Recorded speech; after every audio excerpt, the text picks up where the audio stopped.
23 novembre 1900. La manière dont les âmes se trouvent dans Jésus. Me trouvant dans mon état habituel, mon aimable Jésus me transporta hors de mon corps. Ensuite, en sortant de mon intérieur, il se fit voir tellement immense qu'il absorbait en lui toute la terre, et son immensité s'étendait tellement que mon âme n'en voyait pas les limites. Non seulement je me sentais absorbée en Dieu, mais toutes les créatures étaient absorbées en lui. Oh, comme me paraissait indécent l'affront que nous faisons à notre Seigneur, quand nous, vermisseaux vivant en lui, nous osons l'offenser. Oh, si nous pouvions voir la façon dont nous sommes en Dieu, oh, combien nous nous garderions de lui déplaire le moindrement. Ensuite, Jésus se fit voir tellement grand qu'il absorbait en lui toute la cour céleste. Ainsi, je les voyais tous en Dieu lui-même, les anges et les saints. J'entendais leurs chants et je comprenais tellement de choses sur le bonheur éternel. Après cela, je vis que s'échappaient de Jésus beaucoup de ruisseaux de lait. Je buvais à ces ruisseaux, mais étant très limité, et Jésus étant si immense qu'il n'y avait pas de limite à son immensité, je n'arrivais pas à absorber tout ce lait en moi. Beaucoup de ruisseaux coulaient à l'extérieur de moi, bien qu'il demeurait en Dieu. Cependant, j'éprouvais du mécontentement. J'aurais voulu que tous accourent pour boire à ces ruisseaux, mais très peu des âmes qui cheminent sur la terre y buvaient. Notre Seigneur aussi était mécontent. Il me dit, « Ce que tu vois, c'est ma miséricorde réfrénée, et cela irrite davantage ma justice.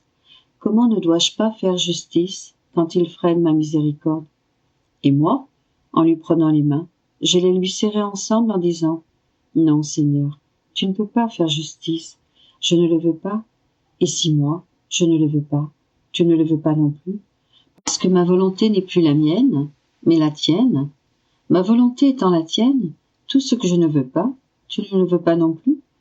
Ne m'as-tu pas dit toi-même que je dois vivre en tout et pour tout de ta volonté ? » Mes paroles désarmèrent mon doux Jésus, et de nouveau, il se fit petit et s'enferma dans mon intérieur. Quant à moi, je revins dans mon corps.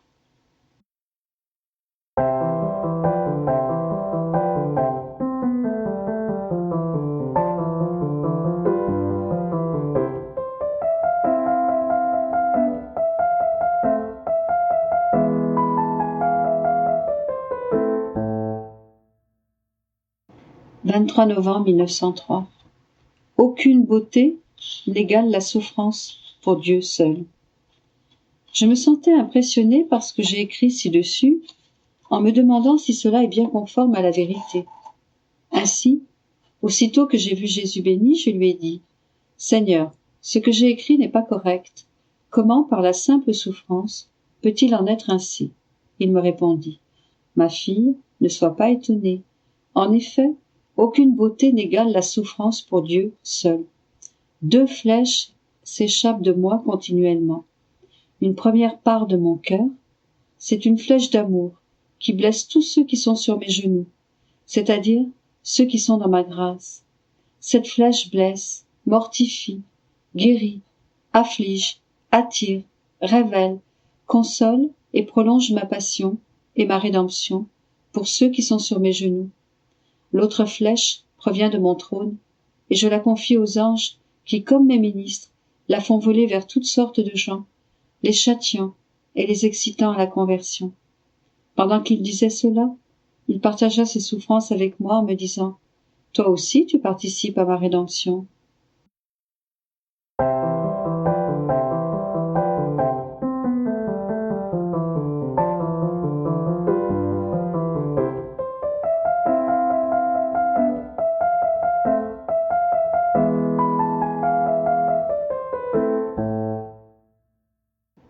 « 23 novembre 1907. Si l'âme souffre de distraction à la communion, c'est qu'elle ne s'est pas donnée totalement à Jésus. Ayant entendu parler d'une personne qui est facilement distraite durant la communion, je disais à Jésus en mon intérieur, « Comment est-il possible d'être distraite pendant qu'on est avec toi ? Une personne peut-elle ne pas être tout absorbée en toi ? » Par la suite, me trouvant dans mon état habituel, j'ai fait mes actes intérieurs coutumiers, et c'était comme si des distractions voulaient entrer en moi. Mais Jésus bénit met ses mains devant elle pour les empêcher d'entrer en moi. Il me dit: Ma fille, si l'âme souffre de distraction ou de trouble, c'est un signe qu'elle ne s'est pas totalement donnée à moi.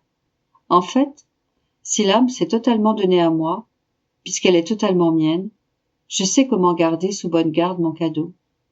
Mais si elle ne m'a pas tout donné, à cause de sa volonté libre, je ne peux pas lui accorder ce soin, et elle est contrainte de souffrir ces choses importunes qui dérangent mon union avec elle. Cependant, quand l'âme est totalement mienne, elle n'a aucun effort à faire pour rester calme. C'est mon entière responsabilité d'empêcher l'entrée en elle de tout ce qui pourrait troubler notre union.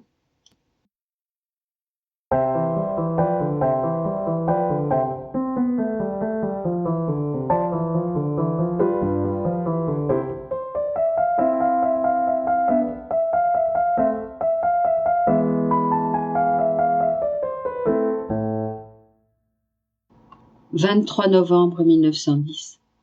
L'amour renferme tout, enchaîne tout, donne la vie à tout, triomphe sur tout, embellit tout et enrichit tout. L'amour transforme les vertus naturelles en vertus divines. Me retrouvant dans mon état habituel, je pensais à la vertu de pureté. Je voyais que je n'y portais pas beaucoup d'attention. Je n'étais ni en faveur, ni contre. Il me semble que cette question de la pureté ne me dérange pas, et je n'y porte pas attention non plus. Alors je disais en moi-même, je ne sais pas où je me situe par rapport à cette vertu, mais je ne veux pas m'embarrasser. En toute chose, l'amour me suffit. Jésus, en continuant ma réflexion, me dit: Ma fille, d'une part l'amour renferme tout, enchaîne tout, donne la vie à tout, triomphe sur tout, embellit tout et enrichit tout. D'autre part, la pureté se contente de ne pas poser d'acte, de ne pas porter de regard, de ne pas entretenir de pensée, et de ne pas prononcer de paroles qui ne soient chastes. Elle tolère le restant. Avec ceci, l'âme n'acquiert rien de plus que la pureté naturelle. D'autre part, l'amour est jaloux de tout, même de la pensée et du souffle, même s'ils étaient chastes. L'amour veut tout pour lui-même, et avec cela, il donne à l'âme non pas la pureté naturelle, mais la pureté divine. Il en est ainsi pour toutes les autres vertus. Alors, on peut dire que l'amour est patience, l'amour est obéissance, douceur, force et paix. L'amour est tout. Alors toutes les vertus qui ne reçoivent pas la vie de l'amour peuvent au plus être appelées vertus naturelles. Mais l'amour les transforme en vertus divines. Oh, quelle différence entre les unes et les autres! Les vertus naturelles sont des servantes, et les vertus divines sont des reines. Alors en tout, laisse l'amour te suffire.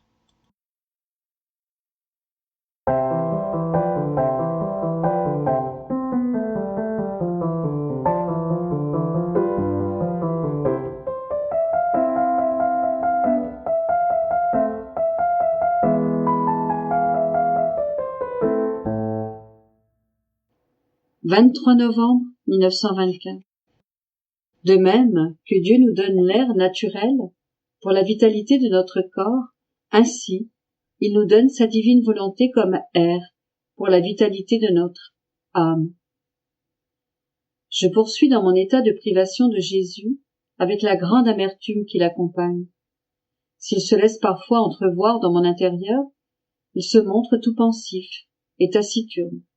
Cependant, en dépit de son silence, je suis contente en pensant qu'il ne m'a pas abandonnée et qu'il continue de demeurer à l'intérieur de moi.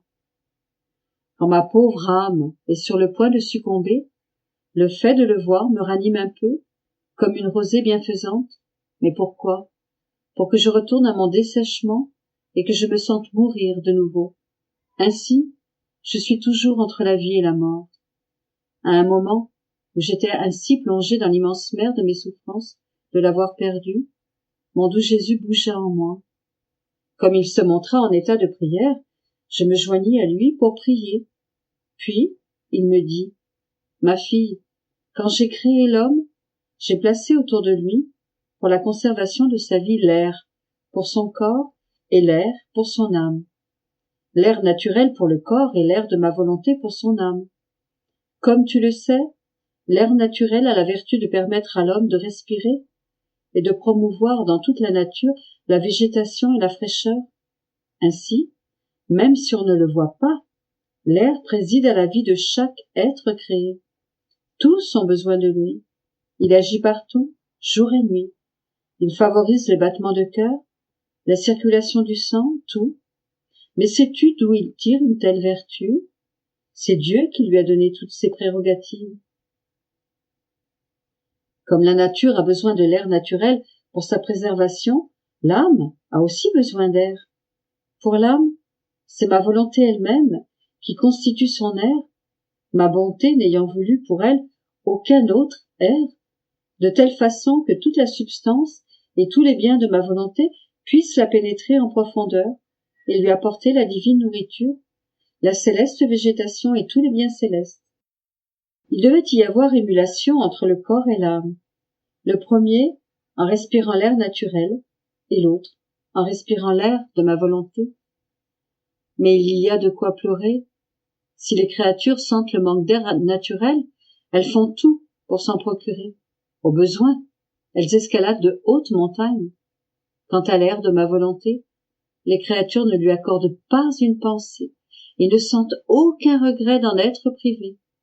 Bien qu'elles soient obligées d'être immergées dans l'air de ma volonté, comme elles n'aiment pas cet air parfumé et sanctificateur, celui-ci ne peut mettre en elles les biens qu'il contient, et il est obligé de rester là, sacrifié, sans pouvoir développer la vie que ma volonté comporte.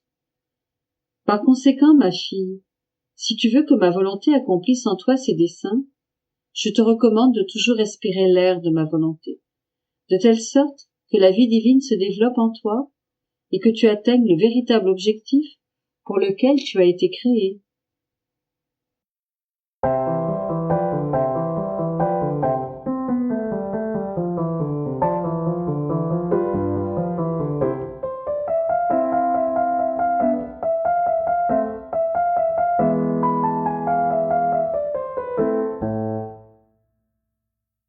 « 23 novembre 1926.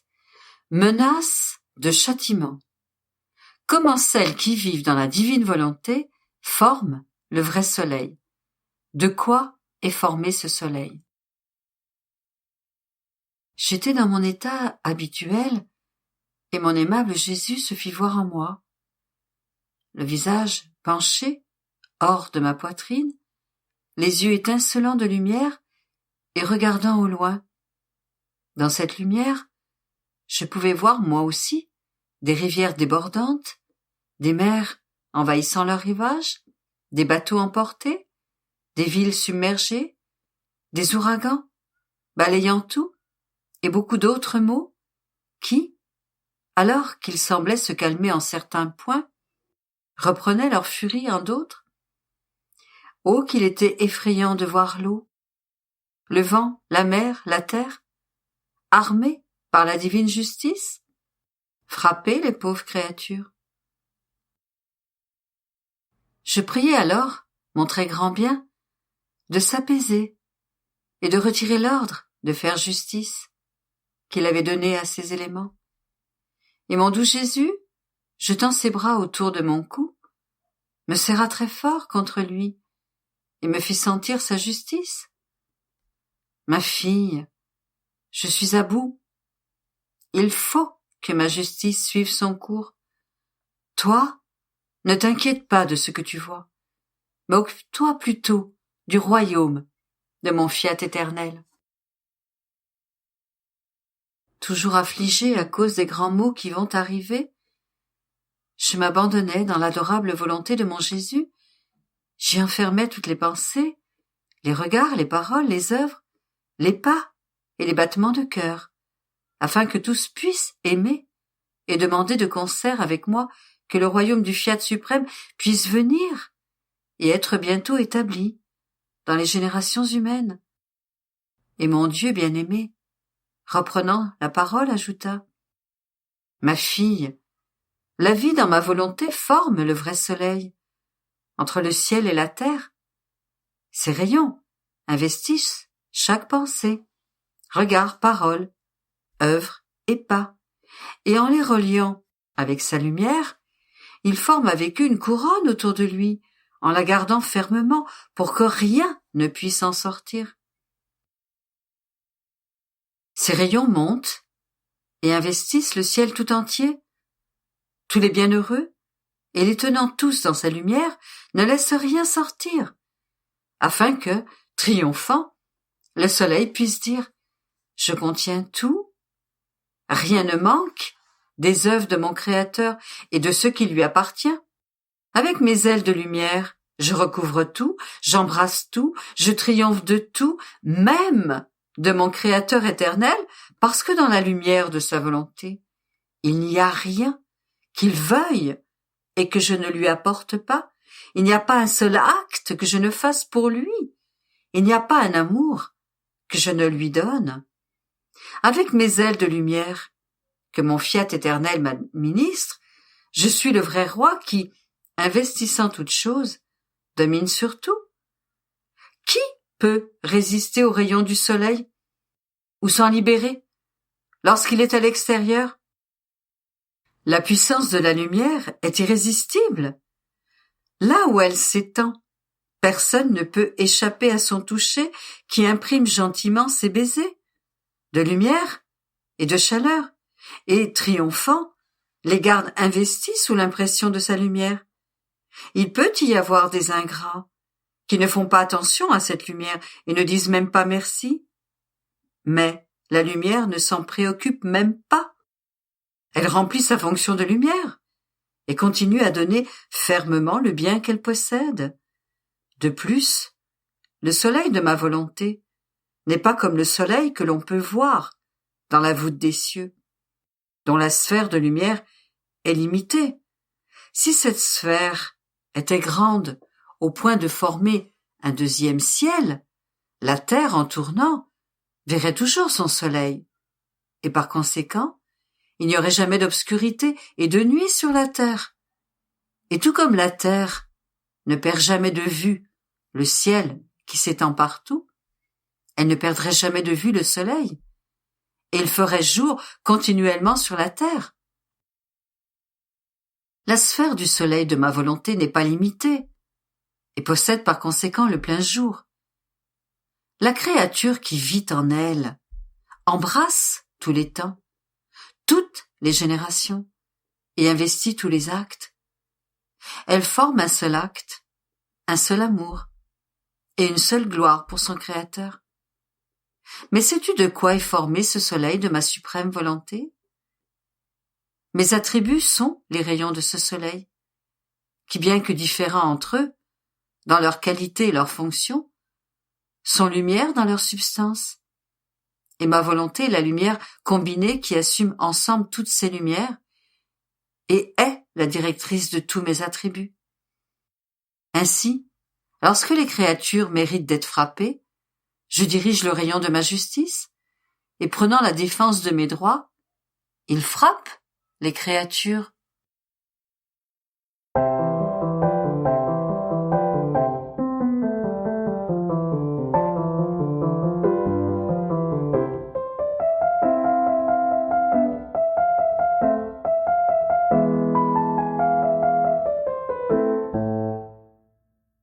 « 23 novembre 1927. Louisa fait ses rondes dans la divine volonté sans la présence de Jésus.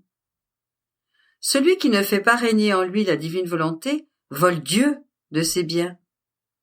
Le ciel tout entier fait écho à la requête de l'âme dans la divine volonté pour que le royaume de la divine volonté règne sur la terre comme au ciel.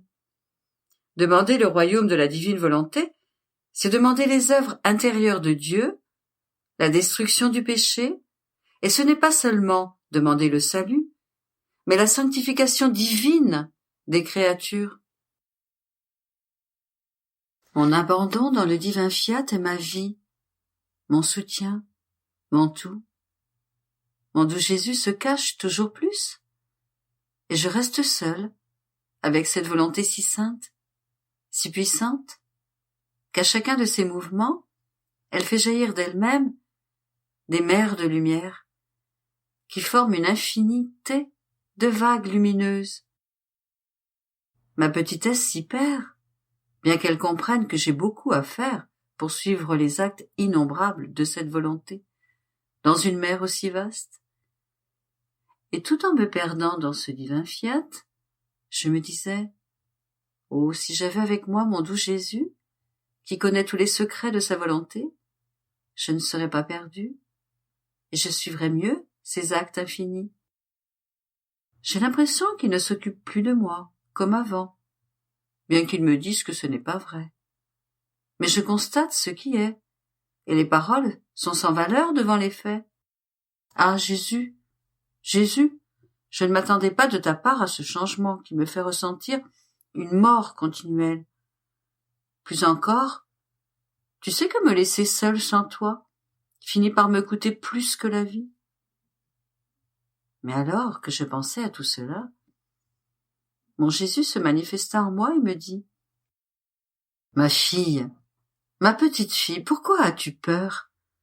Pourquoi douter de mon amour? De plus, si tu te perds, c'est toujours dans ma volonté que tu demeures.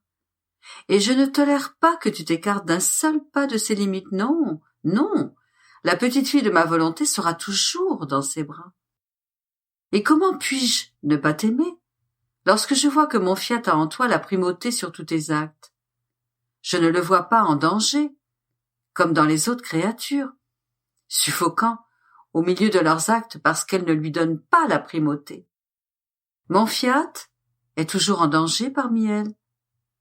Certaines le volent de ses biens, d'autres offensent sa lumière, d'autres le renient et le piétinent. Sans avoir la primauté, mon fiat est comme un roi auquel on ne rend pas les honneurs qui lui sont dus. On le maltraite, et ses sujets veulent l'expulser de son propre royaume. Quelle souffrance! Au contraire, dans ma petite fille, ma divine volonté reste en sécurité. Elle n'est pas mise en danger par tes regards, car en toutes les choses créées, tu vois les voiles qui cachent ma volonté. Et en les déchirant, tu trouves ma volonté qui règne sur toute la création. Et tu l'embrasses, tu l'adores, tu l'aimes, et tu suis ses actes en accompagnant son cortège. Mon divin fiat n'est pas en danger dans tes paroles, dans tes œuvres et dans tout ce que tu fais, car tu lui donnes toujours le premier de tes actes. En lui donnant le premier acte, tu lui rends les honneurs divins. Il est reconnu roi de toutes choses, et l'âme reçoit les biens de son Créateur comme des choses qui lui appartiennent. Aussi, avec cette âme, ma volonté ne se sent pas en danger, mais en sécurité. Elle ne sent pas qu'on lui vole la lumière, l'air, l'eau et la terre, car tout appartient à cette âme. Par contre, l'âme, qui ne laisse pas régner ma volonté, la vole de tous côtés, et elle est continuellement en danger. Après quoi, ayant suivi ma ronde dans le divin fiat, je réunissais toutes les choses créées là où dominent tous les actes du divin fiat. Et je rassemblais le ciel, le soleil, la mer et toute la création que j'apportais devant la suprême majesté, pour l'entourer de toutes ses œuvres et faire demander par les actes de sa propre volonté le royaume du divin fiat sur la terre. Mais pendant que je faisais cela, mon aimable Jésus se manifesta en moi et me dit, « Ma fille, entends le ciel tout entier faire écho à ta demande. » Et les anges, les saints et la reine souveraine répétaient ensemble, « Fiat, fiat voluntas tua, sur la terre comme au ciel. » Comme c'est une demande du ciel, c'est le royaume que tous désirent, et chacun ressent le devoir de demander ce que tu veux. Tous sentent en eux-mêmes la force du pouvoir de ma divine volonté, dont tous sont animés, et ils répètent que la volonté du ciel soit une avec la terre. Oh, quelle beauté et quelle harmonie, lorsqu'un écho de la terre résonne dans le ciel tout entier pour ne former qu'un seul écho, une seule volonté, une seule demande, Et tous les bienheureux saisis d'admiration se disent: quelle est celle qui apporte tout le cortège des œuvres divines devant la divinité, et avec la puissance du divin fiat qu'elle possède, nous bouleverse tous, et nous fait demander un royaume si saint? Personne n'a eu ce pouvoir. Personne jusqu'à présent n'a demandé le royaume du divin fiat avec autant de puissance et de force. Certains ont tout au plus demandé la gloire de Dieu, d'autres le salut des âmes, d'autres la réparation pour tant d'offenses. Toutes choses qui concernent les œuvres extérieures de Dieu. Par contre, demander le royaume de la divine volonté concerne ses œuvres intérieures, les actes les plus intimes de Dieu. C'est la destruction du péché, et non seulement le salut, mais la sainteté divine des créatures. C'est la délivrance de tous les maux spirituels et corporels. C'est transporter la terre au ciel, pour faire descendre le ciel sur la terre. Par conséquent, demander le royaume de ma divine volonté est la chose la plus grande, la plus parfaite et la plus sainte. C'est pourquoi chacun reprend avec révérence ton écho et la merveilleuse harmonie Fiat voluntas tua, comme in cielo, così in terra. Que ta volonté soit faite sur la terre comme au ciel, retentit dans la patrie céleste.